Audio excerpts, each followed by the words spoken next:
Welcome, family and friends. It is MG, and welcome to another episode of the Reimagine You Lab podcast, where we talk about change, the things that help you either lean into change, whether you are leaning into it or whether you are forced. Either way, what I have found is change is good.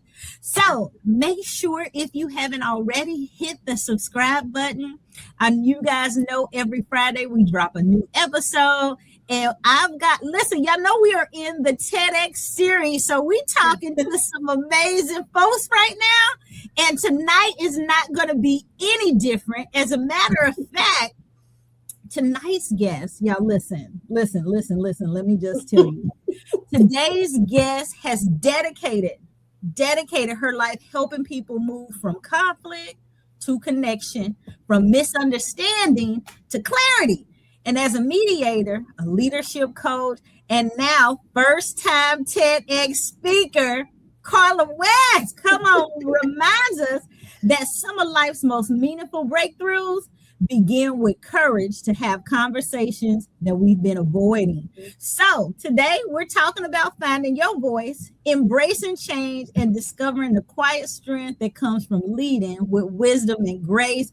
Miss Karla West, welcome to the lab. How are you? I'm great. Thank you so much for having me. I feel so honored because I so believe in everything that you are promoting. So I'm just glad for the alignment. Glad to be here. I am so glad that you are here tonight. I think, you know what, I appreciate meeting you, and then just like learning all the folks that were a part of the cohort and stuff, all the things that they do. I mean, like, we had some amazing people, and I was like, when you said you could come, I was like, oh yeah, we gotta get Karla in here. Now, Karla, you know I told you before we got started that I'm gonna go beyond the bio. So this is that time. Tell them who you are, where you are, what you do, and how you do it. Well, let me tell you, at my very core, I am a cheerleader for change and for truth. I'm addicted to transformation, and I'm addicted to truth. Yeah. And so I'm a mom. I have 3 adult children. I have my first grandbaby, 3 months old. I'm a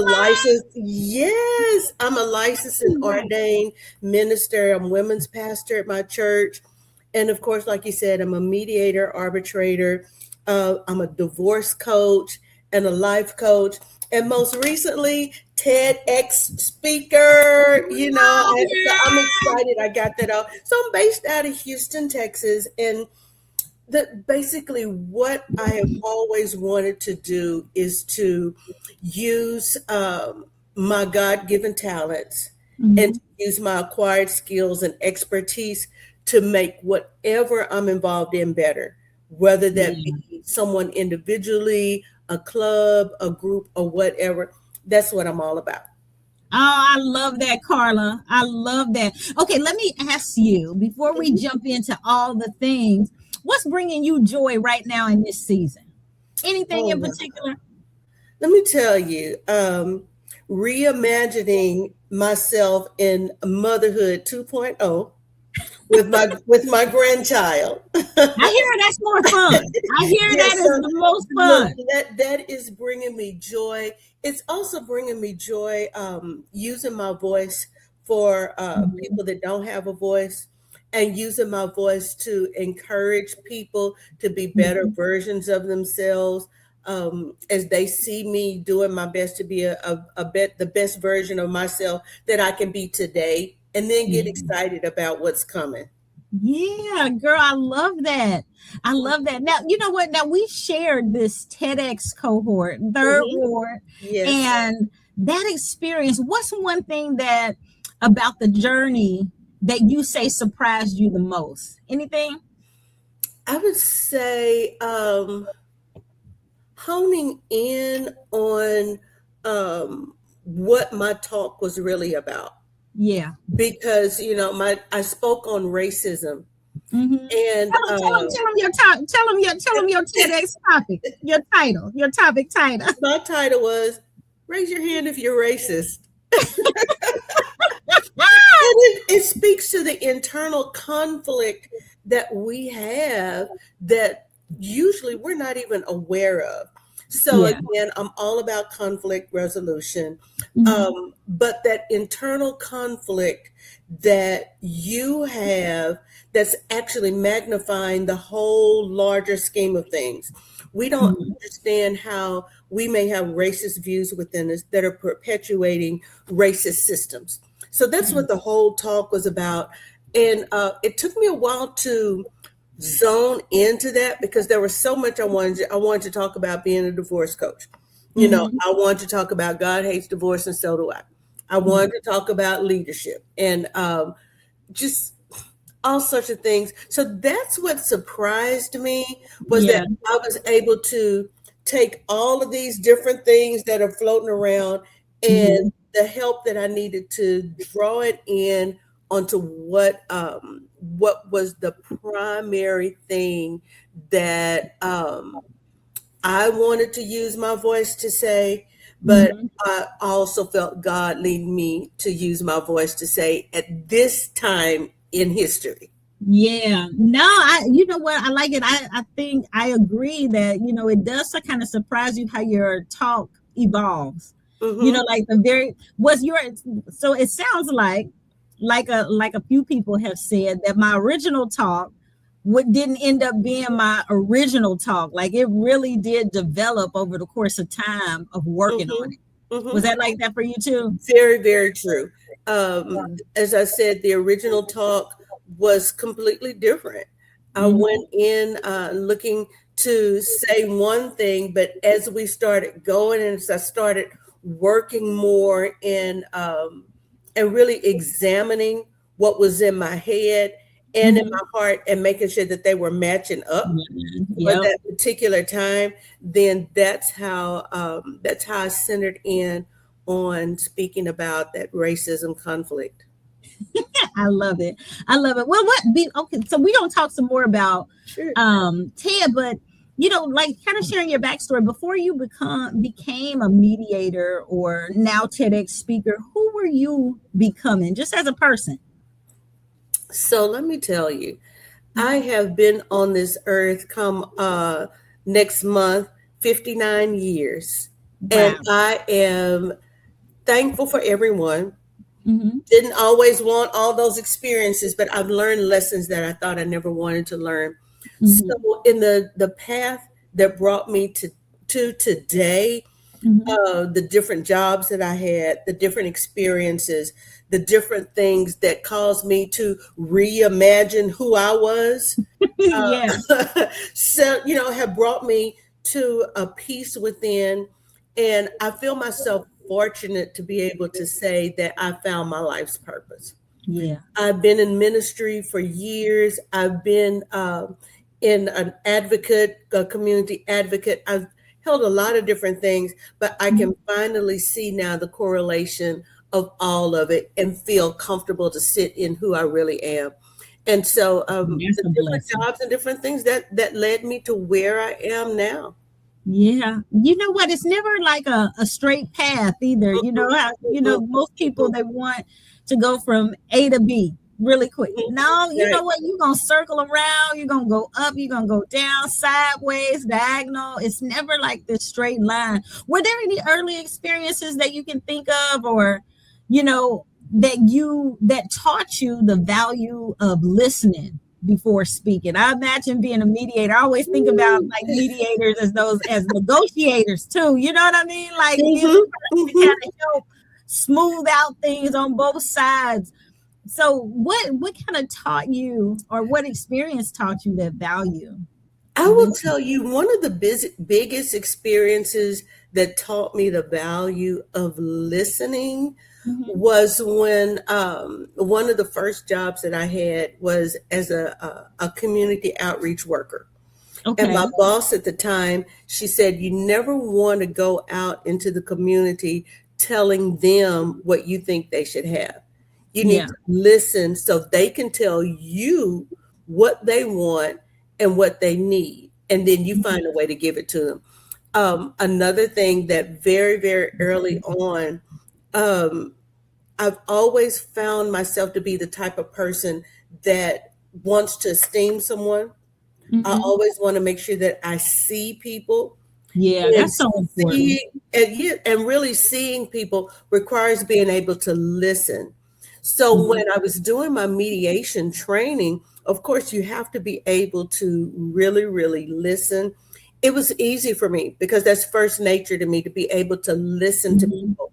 But what was not first nature that I had to really, really see, and I can attribute this to age also, is that a lot of times we think we know what somebody is saying or what Mm-hmm. they're gonna say because we're already at the period in the sentence.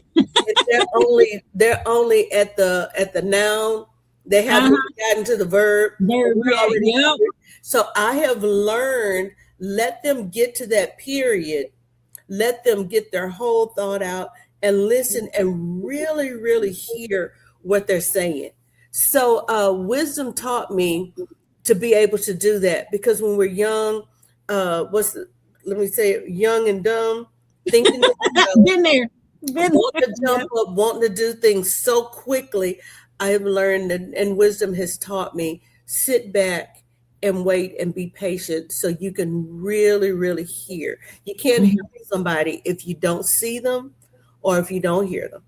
Yeah, no, that's so good, Karla. That listen, you already dropping gems for folks because that is so true. Like to be able to really see people, you Mhm, do need to listen. You mhm, really do.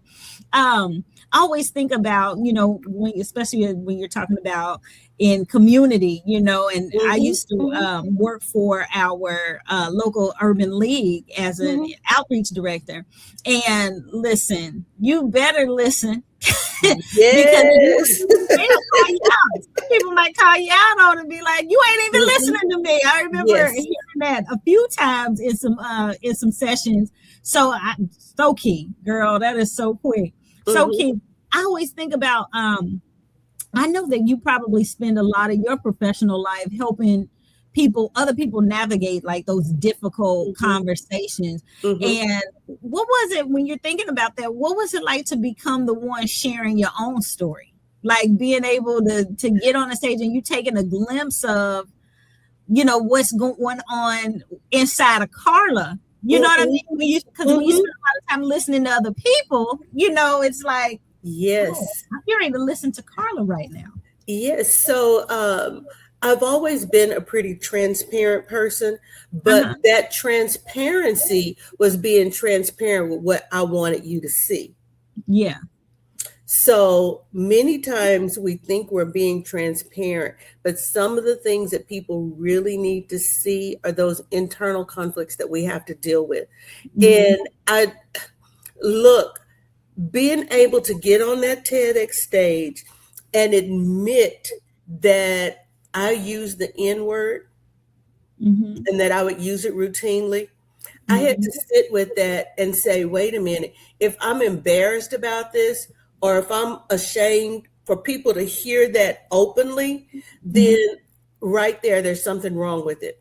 So I Mhm. had to be able to be brave enough, be Yeah. courageous enough to say, Mhm. if I'm going to expect people to be real and transparent with me, I need to be real and transparent with them as well. So, Yeah.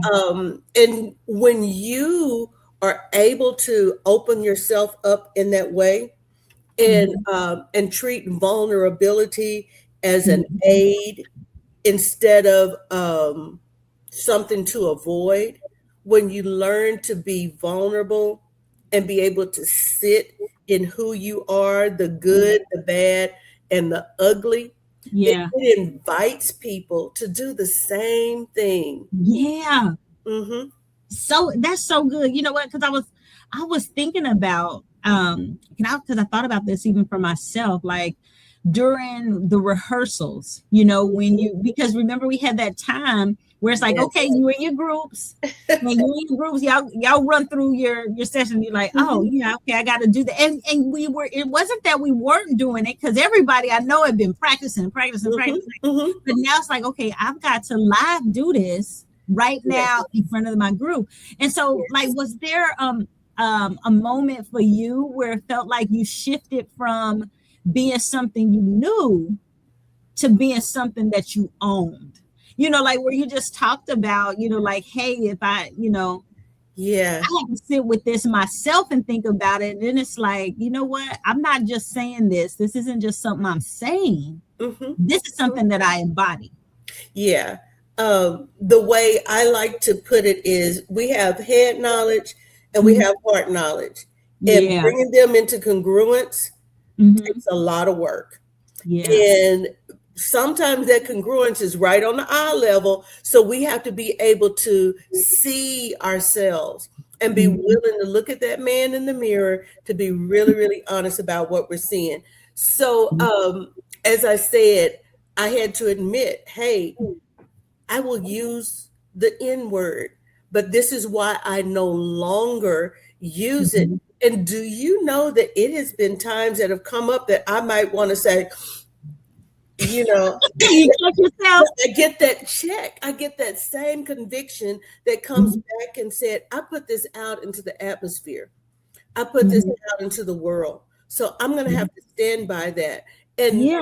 And not even just have to, I choose to. I want Yes. to because I believe the words that I said. And if I'm going to be anything, I'm going to be authentic. And Yeah. remember, they talked to us about making sure you have that authenticity. Well, Yeah. For sure. authenticity is one of my values. It is Yeah. a value. I must be authentic. And so, in being authentic, then that means that I've got to carry it, and I've got to be Mhm. willing to make sure that I project that, but Mhm. also make sure that people are receiving that authenticity.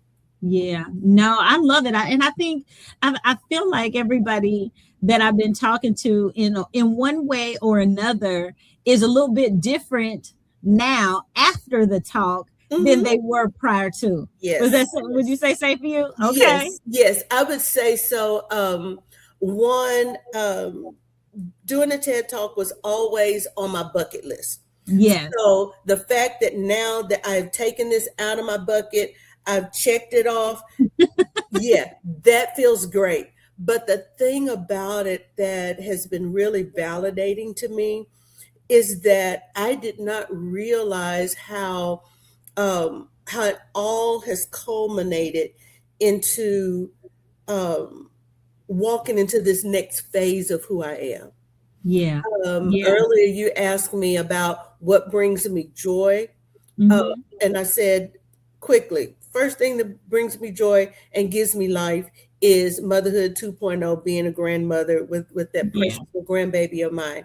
But the reality of it is who do I want her to know me as? Mhm. Which is great, but Yeah. also what do I want to be known as? What would Mhm. I like for my epitaph to read? And Yeah. so this TEDx talk has really caused me to bring all that in and Mhm. realize this is a culmination of an intersection that's Mhm. now taking me to the next step in my life. And I think Yeah. it's really important as we age and as we get older to give back. Yeah. And I feel actually I know I'm at the point now where I really have something substantive to give back.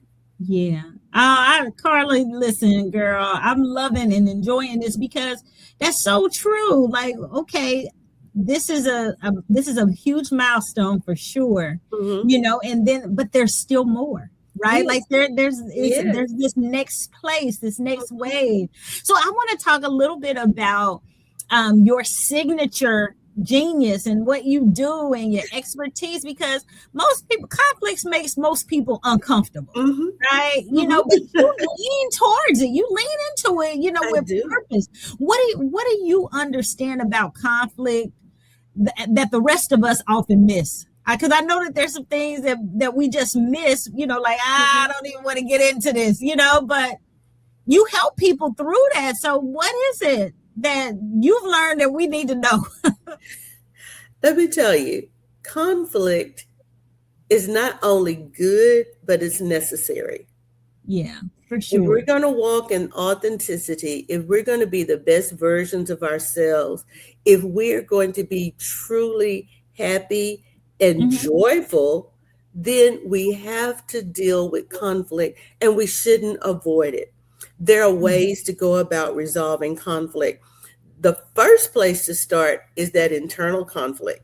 And that's one Okay. thing that I really, really love. It doesn't matter whether I'm doing a mediation, whether I'm coaching, Mhm. whether I'm counseling somebody one on one. You always have to deal with the internal conflict for us to become really clear about what's going on within us because people react to us and Yeah. we react to everybody else. But if we're not really clear about where we stand on certain things and what we really want, then Mhm. the reactions that we get may or may not, and usually are not the things that we want. So Yeah. that's one thing I love about conflict. And I'll tell you another thing that I really, really love. Hmm. Um, I like when emotions get high.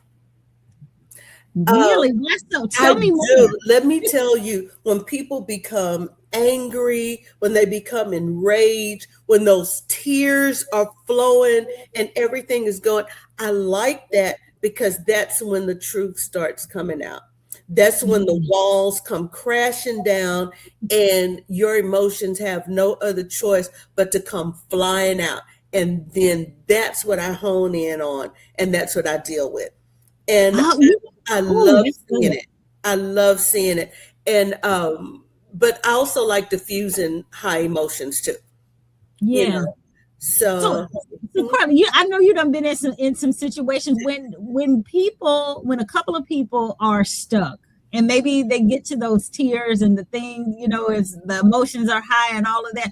What's usually like the real issue underneath the disagreement that you find? Are there patterns? Are there certain things that usually it boils down to X? it's usually fear of being of their true feelings coming out. It's Really? Okay. usually a fear of them being accepted for who they really are and for how they really feel. Because we as human beings, we want to be nice. At least most of us, we should. Hmm. Hmm. We want to be nice, and I will say this: nice is not a fruit of the spirit. Being kind, gentle, long suffering, hopeful, faithful, gentle, all of those are fruits of the spirit. But being nice is not. So sometimes we have to really, really get to the thought of being able to say, I really don't want this, or I really don't like this. So that fear of being able to express it Hmm. is that's what blocks people a lot of times in conflict. But the good thing is when you can express it in a safe atmosphere that I like to create, then Hmm. it is so freeing to be able Yeah. to say things. And I use examples. I use examples. One of the examples that I use all the time is that it's okay to disagree. Not everybody Hmm. likes broccoli. Not everybody likes Brussels sprouts. They're both good for you, and they're both green vegetables, but not Right. everybody likes it. And it's okay to disagree. Yeah. Oh, Mhm. that's so good. That is so good. I think about, so let's go into, because I always think of conflict like in, often in personal matters and things like that. But how do you tell leaders, in workspaces and things like that, because there's conflict happens there too. All the For time. how would you encourage leaders to create space for those hard conversations without creating division? Because a lot of times people, if I get into something with somebody at work, then it feels uncomfortable, Mhm. or becomes a toxic work environment and those type of Exactly. things. So what would you tell leaders, for creating space without division? One way that I tell leaders to do it, I've done it myself when I've Mm-hmm. been in a leadership position, especially at work. Mm-hmm. Find that person who is the leader of the followers. Okay. When you are able to identify the person that everybody really listens to, Mm-hmm. then you listen to that person because they're going to tell you everything that you need to know as a leader. And then you have the courage and Mm-hmm. the boldness to be able to hear what you need to hear as a leader and what you need to change, and be able to sit back and value your team. When you invest in people, then people are willing to invest in you. I love Maya Angelou's quote: people won't remember what you said to them, but they'll remember how you Yeah. treat them. Yep. So How you as made a them leader, feel. that's one of the Mm-hmm. best things. Treat people with kindness and with love. Treat them Yeah. mostly with respect. Yeah. Oh, I love that. That's so good. What was so I know I asked when before you came on, like, what is the biggest change that has ever changed you? Let me tell you, there are many. There are many, but I would have to say there are two incidences. Mm-hmm. One, after my second divorce. Okay. That's one of the reasons why I became a divorce specialist, because I've been married and divorced twice. Okay. Um, in my second divorce, I recognized that I was living for everybody else. I Mm. wasn't Karla. I was Yeah. Mrs. This. I was somebody's mom. I was, Yeah. I was Yeah. living for everybody else. And when I was going through that divorce, I realized I really need to start doing the work Mm-hmm. of finding out who I am. And I said this in my talk, what role I was playing in keeping things a problem in my Mm-hmm. marriage and in a lot of ways. In Mm-hmm. the midst of that, the second thing occurred. I was already having a lot of health issues, but Mm-hmm. I experienced a condition that I was learning. I forgot how to walk, Oh forgot how wow. to type, I forgot a lot of things. And it was all happening all at once when my children were just entering into adulthood and they really needed me. And because of it, I lost my job, I lost my Mm. home, I lost everything. My car, I had no money, I had nothing. It Wow. took me having to move in with my daughter, and Yeah. my daughter literally having to take care of me.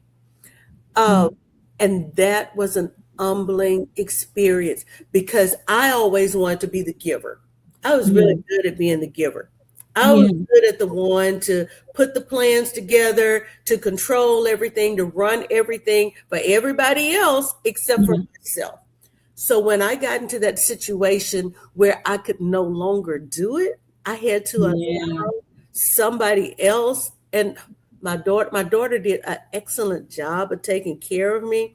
But that's very, very humbling to have your child do for you what you should be doing for your child.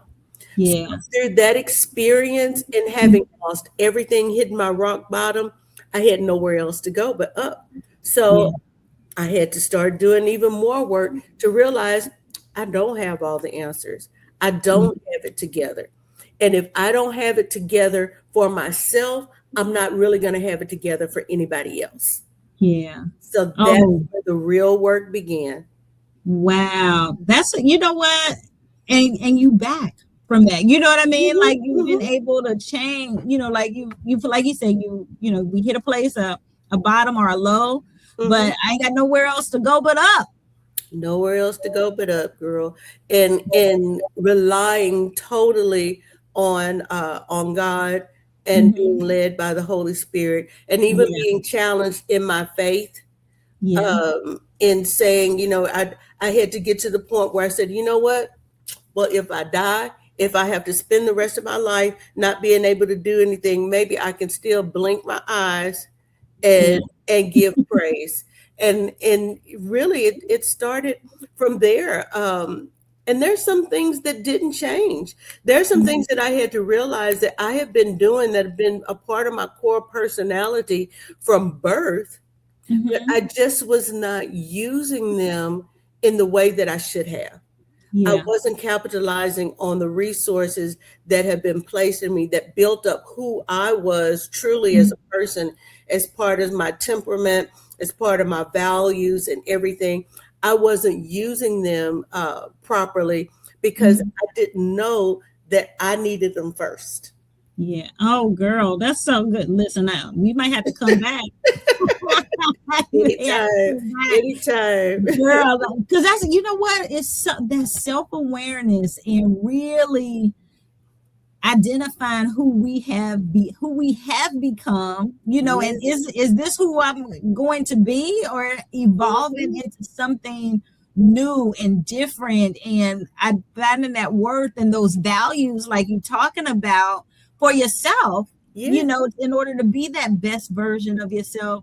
It Hmm. is work. It It is is. work. It It is is work. work. Hmm. Girl, Yeah. powerful. Yeah. Listen, Carla, there's a part of the show that we do that I call our quick spark. And so I'm just going to ask you a few statements and you just Okay. answer as best or and quick as you can. Okay. So, first one, peace or progress? Which comes first? Peace. Peace. All right. What's one word defining this season for you? Joy. Joy. I love that. What book do you recommend most often to people? It depends on the subject. Wow, there are so many. I would say most recently there are two. One, Let Them by Uh-huh. Oh, Mel Mel Robbins. Robbins. Mm-hmm. The other book is let's see, What Happened to You by What Oprah Rover? Winfrey and Dr. Perry. Yes, Dr. Perry. Yes. yes. I Hmm. read them both. They're good. Those are good Yes. ones. Because Yes. something happened to all of us. Hmm. Something happened. Hmm. Okay, so complete this sentence. Okay. Healing begins when.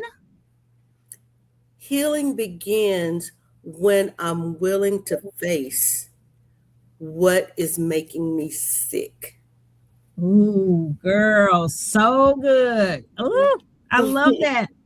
All right, now you've got to tell us what are your time, because I swear the time it just goes by so It quickly, does. so It does. I'm quickly. enjoying our conversation. I know, me too.